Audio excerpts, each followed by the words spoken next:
کہ اردو والوں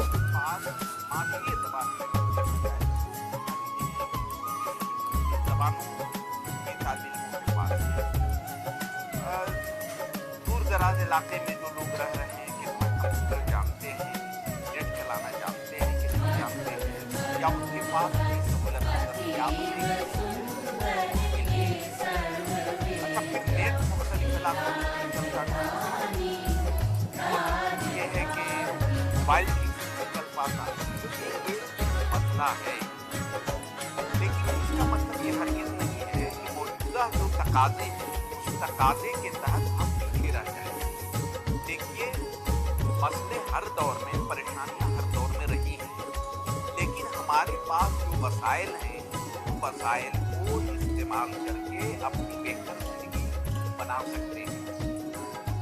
مثال کے طور پر جیسے قومی کونسل ہمارا ہے، قومی کونسل اگر یہ چاہے تو ایک ایسی سائٹ ڈیولپ کر سکتا ہے اردو کے لیے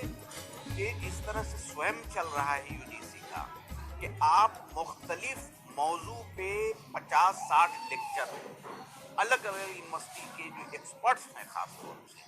ان سے آپ دلوا کر کے اس پر ڈال دیجیے۔ کلاس ٹیچنگ اور آن لائن میں فرق ہوتا ہے، لیکن کم سے کم آپ اپنی کتابوں کو پڑھتے رہیں، آپ ویب سائٹ سے مدد لیتے رہیں، آپ اساتذہ سے مدد لیتے رہیں، اور جو بھی وقت ہے اس کو غنیمت سمجھ کر کے آپ محنت کرتے رہیں، جدوجہد کرتے رہیں، اور یہی